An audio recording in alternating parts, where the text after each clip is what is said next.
one of two lift systems I have. I think there's 150 taps on this line.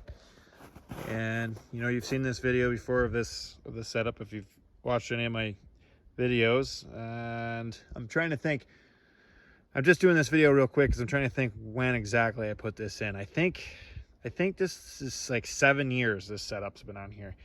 So, you know, main line just comes down.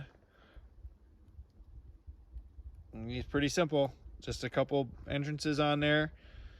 And, you know, I do have two little tiny leaks introduced right there. Just by kind of squishing the fitting a little bit and just creating a little, you know, a little bit of air right there. It looks excessive right now because there's some sap moving fairly aggressively right now. So it looks more impressive than it really is. But, yeah. No, I mean, it maintains, you know, 26.5, 27.5 inches, depending on the situation with the day and the run and all that. But because it does back up a little bit sometimes, you know, if it's running real hard. It's only a 3/4 inch line. I guess if I had to do it again, it should have been 1 inch. But, you know, and then maybe some more pipes to suck it out. And I've experimented with some of these lifts with more lines to move the sap, and it kind of, I don't know, it just kind of comes out the same. I know everybody has an opinion, everybody has a way that this says is right, and do this or do that, but all I can say is this one's been here a long time. Open the valve once a year, drain it out, close it when we start tapping, and you know, they don't blow apart or anything. It's been good. So February 27th, here we are in pump station lot number 1, I guess we'll call it, at our farm lot. Grain bed buried in the ground. Let's go see what we got going on. It's running pretty good. Just walked a couple lines to check things. Let's go down in here. Sorry about that. Plug in the light. See a little bit better in here. Well, we have a light in here, I guess. Don't really need that. Actually, I'm gonna leave that right off, I guess. So, running decent. All lines are running decent. Pump is on full time. So the reason I turned the video on anyways, yeah, it's running good, but so where that's running in, the bigger pipe that's coming in, that's 1.25 inch. And I swapped that this year from 1 inch to 1.25 inch as I was having some flood out issues once in a while, and then I had it coming down the dry line, which the dry line is the line right above that. And just, I really only did the first like 700 feet because changing out all the stainless was a bit of a problem. I had to make some of my own fittings for that. But anyway, so there was 1, 2, 3, 4, 5 main lines that I had to make new fittings for and stuff. It was pretty late in the fall when I did that.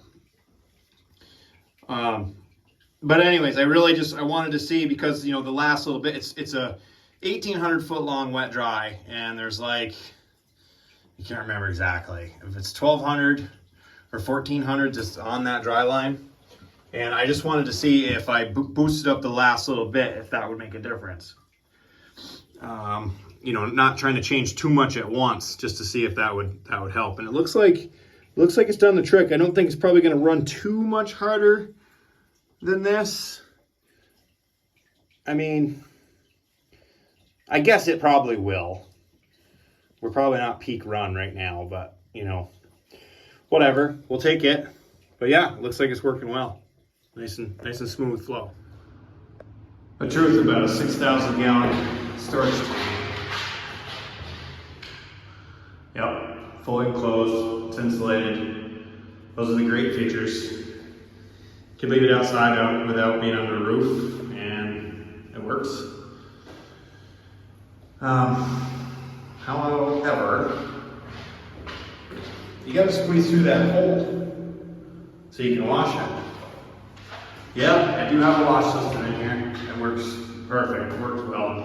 But if you know anything about maple, you know that you still gotta get the dirty off with a brush. So, yeah.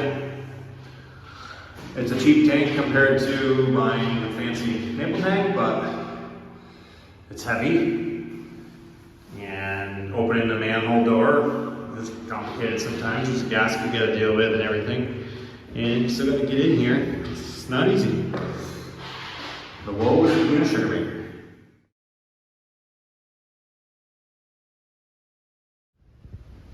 Do you have thorn bushes in your maple lot? Seems really stupid to have thorn bushes in your maple lot. But here we are. One of my rentals. I don't know if you can even see that. Let's see here. That right there is a hole from a thorn bush. Rose bushes. Love it. Well, there's that saying, if you want it done right, you gotta do it yourself. I'm inside the truck haul tank right now. See the wash ball right there. It does its job pretty well. But it just got some flakes here and there, as you can see, just from inside the drain pipe and stuff. So seems strange to say that today, March 1st, 2024, might be the last time we ride that snowmobile, or a snowmobile. 24. The weather's supposed to be 60 the next couple of days. Yeah, there's a little bit of snow here now, and it is rock hard standing right on top of it, you know. And there's still, I mean, there's a fair amount still, 6 or 8 inches here in the my upper woods, which is the backside of Killington. Basically Killington's kind of that direction. Yeah, I don't know, we're on the precipice of something big or something bad. I'm not sure.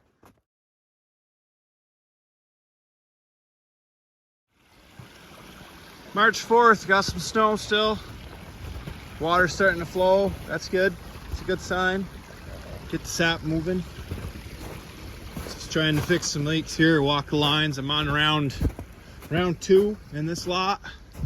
So getting the last, I don't know, probably 5% of the leaks. And of course you never have all of them, but you know, that just, you know, the squirrel bite maybe you missed when it was colder out, or maybe a bad tap. We'd never do that, right? We'd never have a bad tap. Ha ha ha. But yeah, no, I mean, I think it's looking good. We'll see. Hopefully we get through this month anyways. March 4th. Sap's been running for 2.5 days, 3 days, whatever, I don't know. Just walked this woods for the second time. Every single main line's been walked. It's running out as low as the pump can go.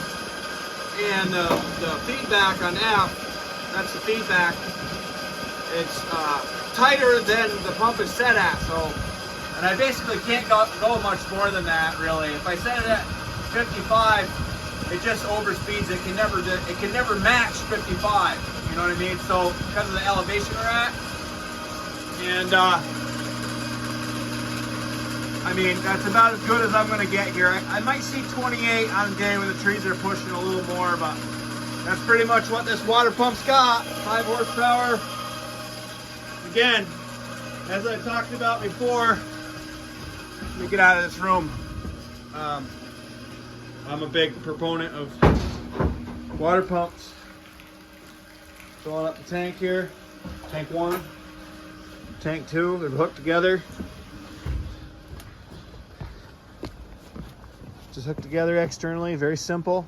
Unhook the hose, no valve to worry about or anything. Yeah, I believe water pumps where it's at, really, for longevity. Do they make the most vacuum? No.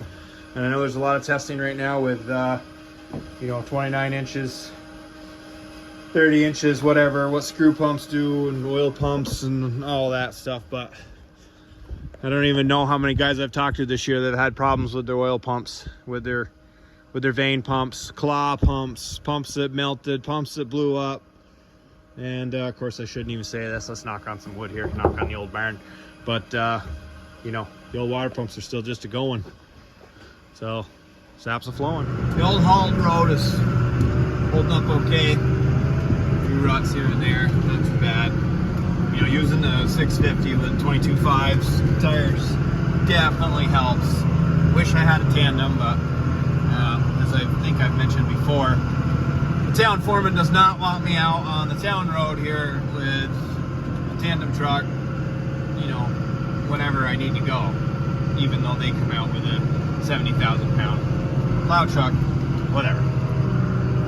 I added some material here this year because this has always been the worst. We've been sunk up to the axles up in here before. Never been stuck or needed a tow, but it's been nasty before. You know, there's a little bit in the pines here, a little dark, but I brought, there's about 44 tons of material in here, two triaxle loads, and it's holding up real well. March 7th, just about flood-like conditions here down the pump station, cleaning it out. You know, we do have some snow melt above this a little bit, but it's really just raining. It's been raining for 3 days now. Basically, you can see that fog within this thick fog. You can't see anything for 3 days. Interested to see how this season turns out. Friday, March 8th. Everything's full on run. This little blocker I added doing its job. You can see a little dribble coming out of that dry line, so maybe we still got to make some changes as far as pipe sizing, but I'm really happy with the way the sap's coming in this releaser right now. Just that 1-2 inch pipe coming in, you know, it's really just simple. Nice and clean. Not spraying all over the place or anything. This is definitely a run of the year. For sure. For right now, anyways. Whenever this thing right here fills up, just about touching that releaser. It's a pretty serious run. Yes, sir. Every day, you just never know what's going to bring. I don't know if you can see there's a pinhole on that 90 squirting right on the ceiling. Awesome. It's just water, so no big deal. We're out here checking leaks. It's the 8th, 9th, I don't know. 9th, I think. I just wanted to show you like what a classic example of a fail on tapping is. So up close, maybe you can see that old tap hole right here. You know, right here, this is growth. Right, you can see the end of my finger there. You can see that old drill hole. That's where the drill drilled the circle right there, right? And this grew. And somebody tapped that this year. Oops. I can tell you for a fact that the day we tapped this section, there was snow. And you know, you do your best to try to brush the snow off, but it's you know, sometimes mistakes are made. And you know, for this to show up now, you know, we're getting near the end of the season, but you know, so there's I don't know how old that one is. Probably 4 or 5 years. You know, and that one right there is probably 8 years, maybe, the growth. So, you know, it worked for a little bit, but yeah, non-conducive wood. You would have thought that when it got drilled, you would have seen the dark wood, but the way the growth is on that, I would say that the wood may not have been that dark. So, just, you know, sugar maker fail right there. Oops. March 9th, and whiteout conditions, basically 20 inches of snow coming, they say. And yeah, well, it's a whiteout. Steaming right now though. March 10th, going to get some sap. It's trying to freeze a little bit, but it's not. Sap, I mean. And we got a storm here, probably 6 or 8 inches underground right now. Can't really tell, but it's snowing decently. Still scheduled to get like 14 or 16. So, yeah, it's fun. It's nothing like plowing snow and grading the road at the same time. Yep, the old 4010 doing work here with snow plow in the front, snow bucket on the back. Storm's about halfway through. It's not pretty. It's not pretty. I got sap sitting in the tank right now. Apparently the power was off a little bit last night, but I guess it was frozen. The sap was not running. But yeah, grading and plowing, it's awesome. Yeah, snowing, still snowing. Surprise of the day, a full tank. So that's good. 2,500 gallons of sap. We'll take that. Here it is, March 11th. For some, I suppose the season could be over. Depends if you're in the lowlands or not, I guess.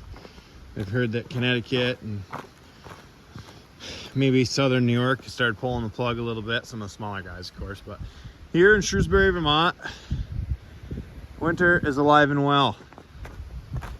Yeah, big snowstorm the last 2 days.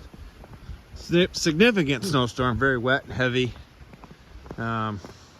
Sugar house just sitting here idle, basically, waiting to make some steam. But yeah, plowing, fixing stuff, trees down, blowing. Definitely winter, so we'll see how this season turns out. So this is the biggest thaw out of the year right now. That's two 2-inch pipes coming in, full stream. The other 5,000 hasn't thawed yet. I mean, the wet dry hasn't thawed yet, but it's coming. It's definitely running. I've never seen that before. That is intense. March 13th, a couple days after a decent storm, and it is definitely the run of the year currently. Just got here to pick up some sap. Tanks are full.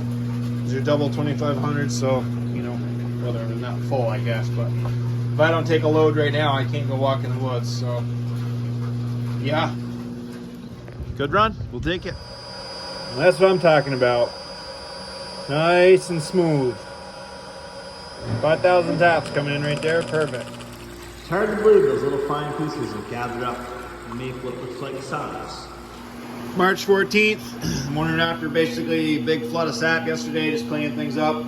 It just never ceases to amaze me, the amount of sludge. You know, this was clean, nice and clean. We started out yesterday, and just the junk comes down the lines and solidifies in there. So just pumping this out, gonna wash it.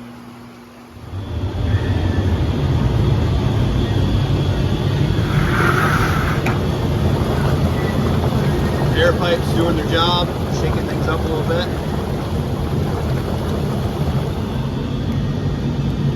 Preheater doing its job. 23%.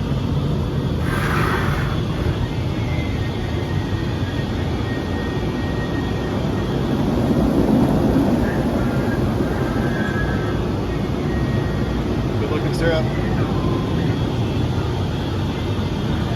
It's not quite a mid-season update, more like a three-quarter season update, but yeah. Going here, first boil of the day for today, 3:30. It's going smooth so far. Time to clean the pan, it's getting dirty.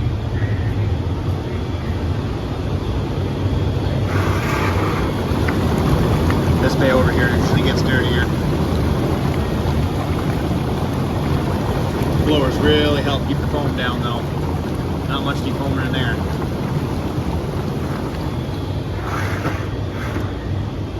Keep on keeping on. March 17th, snowing hard. Not really gonna amount to anything, but it's a good snow. A little more season extension here. Rub-a-dub-dub. I'm just an H2O dealer cleaning the sap tub. Over and over. So looks like we got a high pressure pump failed seal. Really haven't had this problem before. We had a motor go or whatever before, but I guess we got mechanical seal gun. So we gotta change that.